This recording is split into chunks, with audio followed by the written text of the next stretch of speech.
Auto ఆగిపోయింది 5 కిలోమీటర్లు auto అంటే తీసుకొస్తాను కానీ బాటిల్ కొట్టాలంటే ఏంటిది చెప్పండి ఇది అలాగే ఎక్కడైనా ఉందా 5 కిలోమీటర్లు ఆటో ఆగిపోతే ఆటో అంటే ఇక్కడ తీసుకురావాలంట కొట్ట ఎలా కొడతారు మరి ఎంతమంది ఉన్నారు ఇప్పుడు కిలో ఎన్ని ఆటోలు ఉంటాయి సుమారు ఎన్ని ఆటోలు ఉంటాయి 200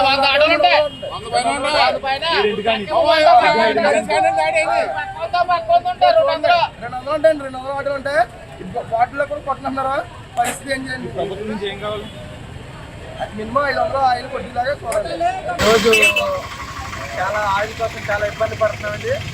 అది ఏం జరిగిందో తెలియదండి యుద్ధం వల్ల జరుగుతుందా దీనివల్ల జరుగుతుందా మాకైతే అర్థం కావట్లేదండి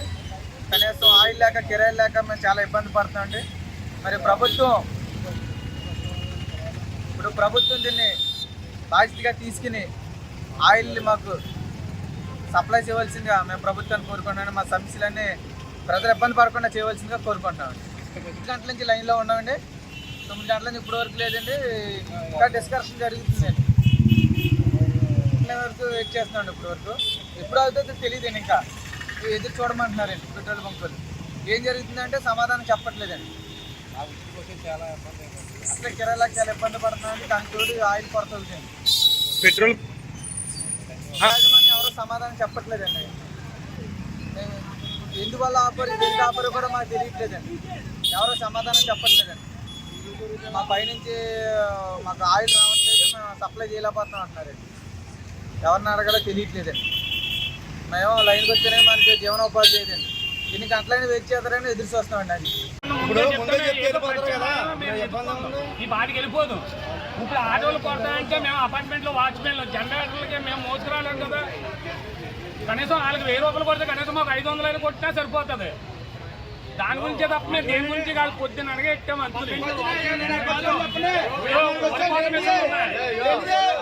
నేను ఒక ఆటో డ్రైవర్ అండి ఇప్పుడు నేను పొద్దున్న 7 గంటల నుంచి మేము ఇక్కడ వెయిట్ చేసి బంకులు ఎక్కడో అని చెప్పారు అక్కడ నుంచి ఉంటే అలా అయిపోయింది అన్నారు మళ్ళీ ఇక్కడికి వచ్చిన తర్వాత 200 కొడతా అన్నారు మరి దీనికి ఏం పరిష్కారం మన ఆటోలు తిప్పుకోవాలా మేము అక్కర్లేదా ఇప్పటికే ప్రభుత్వాలు పెట్టి మళ్ళీ మా జీవితాలు కూడా పోయినాయి ఇప్పుడు ఆటోల పరిస్థితి ఏంటో మీరు ప్రభుత్వాలు మీరు ముందుకు రావాలి మా పరిస్థితులు కూడా మీరు ఆలోచించాలి కదా ప్రతి ఓళ్ళు కూడా మీరు ఆలోచించండి ఇప్పుడు మేము ర్యాపిడ్ అయితే ఆల్రెడీ ఇబ్బంది అనిపిస్తూనే ఉన్నాం ఈరోజు ఫ్రీ బస్సులు వచ్చేసి ఈ రోజు మేము లీటర్ పెట్రోల్ కొట్టిన కస్టమర్లు ఎవరు కూడా రూపాయి ఎక్స్ట్రా ఎవరండి మాకు ఉన్న ఆటోలోనే మేము తిప్పుకోవాలి ఆటోలు నడుపుకోవాలి ఈ 500 కొడతారు 200 కొడతారు నిన్న నుంచి రిలయన్స్ బంక్ దగ్గర నుంచి పెద్ద క్యూ ఉంటే 1.5 గంట ఉంటే 200 కొట్టారు 1.5 గంట ఉంటే 200 కొట్టారండి ఇలా మా పరిస్థితి ఏంటి చెప్పండి ప్రభుత్వాలు గట్టిగా నిర్ణయం తీసుకొని మీకు ఆటోల గురించి ఎవరు ఆలోచిస్తలేదు ఎవరో కూడా ప్రతి వాళ్ళు కూడా ఆటో వాళ్ళ గురించి మెయిన్ కూడా ప్రతి వాళ్ళు పట్టించుకోవాలని అధికారులు అసలు లేదు అధికారుల దృష్టిలో మేము ఆటో వాళ్ళు వెళ్ళలేదు మా పిల్లలు మేము పోయించుకోవాలంటే మేము మా పరిస్థితి ఏంటి మీరు ఆలోచించండి అందరూ కూడా బంకుల దగ్గరికి అది కూడా పట్టించుకోవట్లేదు మా జీవితం కూడా ఇగో 200 రూపాయలకి వెళ్ళే కిరాయి ఈ రోజు 70 రూపాయలు 60 రూపాయలు కూడా వెళ్ళిపోతున్నారు ఆటో వాళ్ళు ఆపితే మేము ఏమన్నారు తెలుసండి మేము 5 లక్షలు పెట్టి ఆటో కూడా మా పిల్లలు ఎలా పోయించుకోవాలన్నా మేము ఏదో విధంగా వెళ్ళిపోతామంటే ఇంకా వాళ్ళు ఏమనలేదు మీరు ఆటో డ్రైవర్గా వదిలేవాల్సి వచ్చే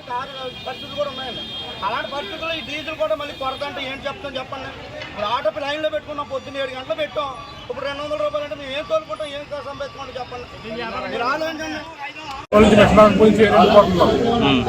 మీరు ఎక్కడి నుంచి వచ్చారు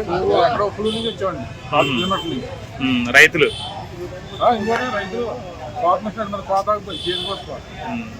అదండి అమ్ముకుంటున్నారు ఏంటో అర్థం అవుతలేదండి ఆటోలు పొద్దున్నుంచి లైన్లో ఉన్నాయి పొద్దున్నుంచి మాకు వ్యాపారం లేదు ఏం లేదు మా పిల్లల మీద రోడ్డు పోలు పట్టుకుంటారు ఇప్పుడు తేరా చూస్తేనేమో 2 లీటర్లు కొడతాను అంటున్నారు 2 లీటర్లు అంతా పోతే గంట సేపు రాదు ఈ ఎవ ప్రభుత్వాలు వచ్చి వాళ్ళ బాగు కోసం వాళ్ళ బాగుపడడం కోసం మరి ఎవడో ఖండించి అడిగి కూడా ఎవడో రాదు లేడు.